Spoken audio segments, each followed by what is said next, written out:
ici, dans Genèse chapitre 3, verset 5, Genèse chapitre 3, verset 5, Bible du sommeil, il dit, seulement Dieu sait. Écoutez attentivement la révélation.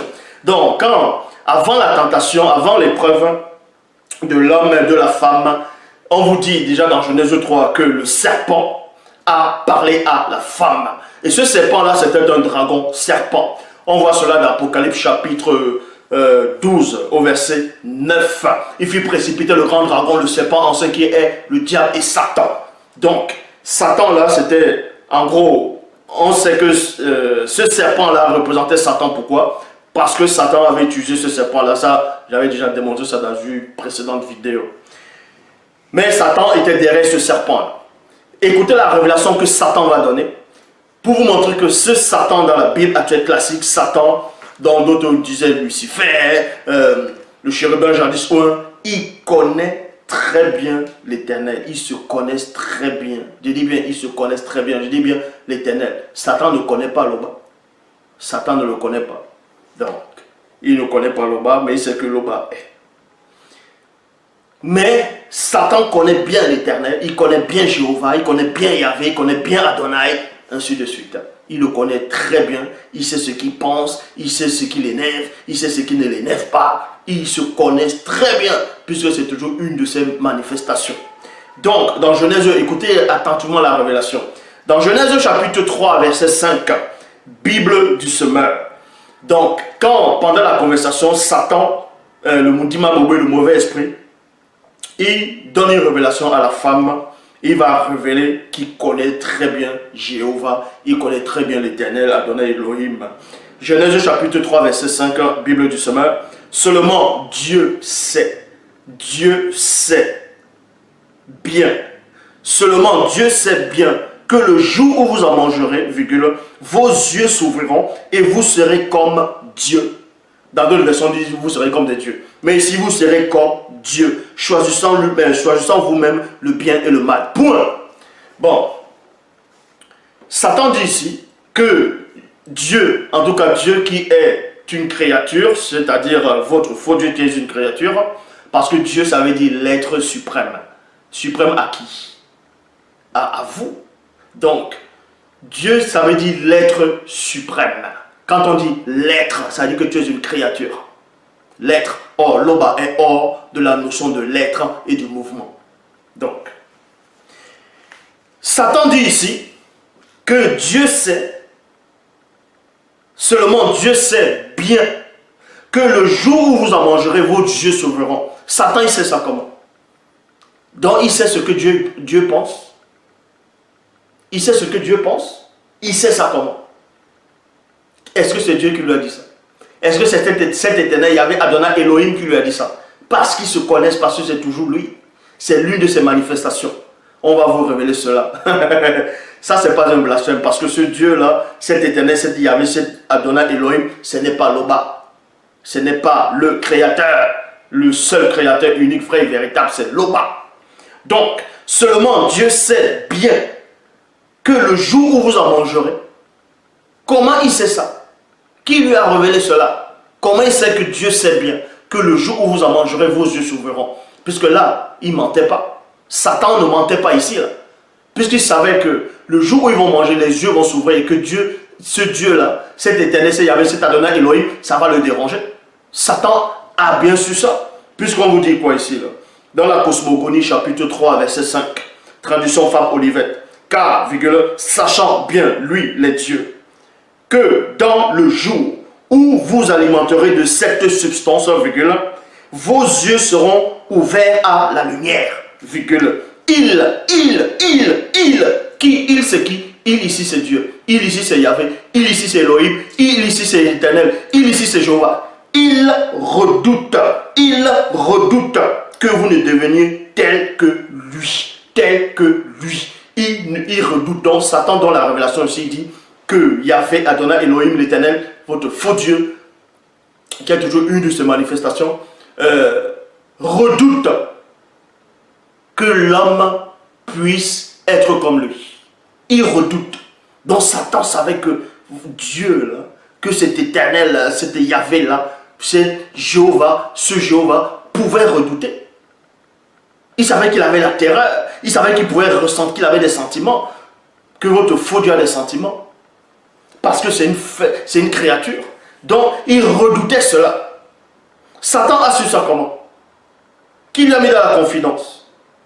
Et Satan, on va vous montrer ici, là, qui n'avait pas tort. Écoutez attentivement. Dans la Cosmogonie, chapitre 3, verset 22. Traduction Fabre-Olivet. Disant, Éloi, lui, les dieux, voici Adam, l'homme universel, virgule, devenu semblable à l'un d'entre nous. Virgule, on va dire que c'est Dieu qui parle ici. Là. Il dit, voici l'homme est devenu semblable à l'un de nous. Ça veut dire qu'il y a plusieurs comme lui. Il y a plusieurs éternels. Il y a plusieurs comme lui. Puisqu'il dit semblable à nous. Et d'autres vont dire non, il parlait seulement à JC. Laissez les gens tranquilles. Donc, ici, là, semblable à nous, selon la connaissance du bien et du mal. Point. Alors, mais alors, virgule, de peur. De peur. Pourquoi le mot peur apparaît ici, là? De peur qu'ils n'étendissent la main et qu'ils ne se saisissent aussi. Donc, en gros, de l'arbre de vie, ainsi de suite. De peur qu'ils n'étendissent la main. Donc, Satan avait bien vu, Satan avait bien, on va dire, il savait de quoi il parlait. Puisqu'il dit, dans Genèse chapitre 3, verset 5, que cet éternel, il y avait cet Adonai Elohim, redoute que l'homme devient semblable à lui. En gros, devient semblable à eux. C'est pour ça que dans d'autres versions, on dit, vous serez comme des dieux. Donc, Satan avait raison ici, là. Puisqu'il connaissait cet éternel. Il savait quelles étaient ses angoisses. Il savait qui était parfaitement cet éternel. Il savait. C'est pour ça qu'il donne la révélation à l'homme, à la femme ici. Qu'il redoute que vous soyez comme lui. Et dans la Cosmogonie, chapitre 3, verset 22, on vous dit bel et bien qu'il a eu peur. Cet éternel a eu peur. Donc il donne raison à Satan. Puisque je vais relire. Disant, virgule, Éloi, lui, les dieux. Voici Adam, l'homme universel devenu semblable à l'un d'entre nous, selon la connaissance du bien et du mal. Point. Mais alors, virgule, de peur, qui étendissent la main et qui ne la saisissent. Bible Osterval et l'éternel Dieu dit, deux points. Voici l'homme est devenu comme l'un de nous. L'un de nous. L'un de nous. C'est-à-dire qu'il y a plusieurs comme lui. L'un de nous, virgule, pour la connaissance du bien et du mal. Point. Et maintenant, prenons garde. Donc, Dieu va dire prenons garde. Depuis quand le Créateur va dire prenons garde? Prenons garde. Quand tu dois prendre garde à quelque chose, ça veut dire que tu n'es pas le Créateur. Ça veut dire que quelque chose t'effraie. Ça veut dire que tu as un adversaire dont tu crains. On vous montre ici là que ce Yahvé là craignait déjà l'homme. C'est ça qu'il dit ici là. Maintenant prenons garde afin qu'il avance sa main et qu'il prenne aussi l'arbre de vie et qu'il mange et ne vive à toujours. Ça veut dire quoi ici? Que s'il vivait, admettons que si l'homme là, selon la Bible actuelle classique, prenait cet arbre ce fruit là, de l'arbre de vie et mangeait et vivait éternellement, ça veut dire qu'on vous montre par là que ce Dieu là, ce Yahvé, cet Adonai Elohim l'éternel, n'est pas assez puissant pour enlever la vie éternelle à cet homme-là. C'est pour ça qu'il empêche d'accéder à la vie éternelle. Parce que si cet homme accède à la vie éternelle, c'est fini. Il ne pourra plus rien faire. Il sera exactement comme lui. Vous voyez ou pas? Vos récits là, comment c'est? Donc, je relis. C'est là que vous comprenez. Dans d'autres versions, on dit empêchons-le maintenant d'avancer sa main. Empêchons-le. Pourquoi on dit empêchons-le? C'est-à-dire que c'est plusieurs personnes qui doivent venir empêcher une seule personne, ou bien l'homme et la femme, de manger. C'est-à-dire que l'homme était arrivé à un degré où il était devenu puissant, où cet éternel, lui tout seul, il ne pouvait même plus contenir l'homme. C'est ça qu'il dit, empêchons-le. Donc venez, nous tous ensemble, on doit l'empêcher. C'est-à-dire que l'homme avait ouvert des sphères. L'homme allait être au-dessus d'eux, de tous.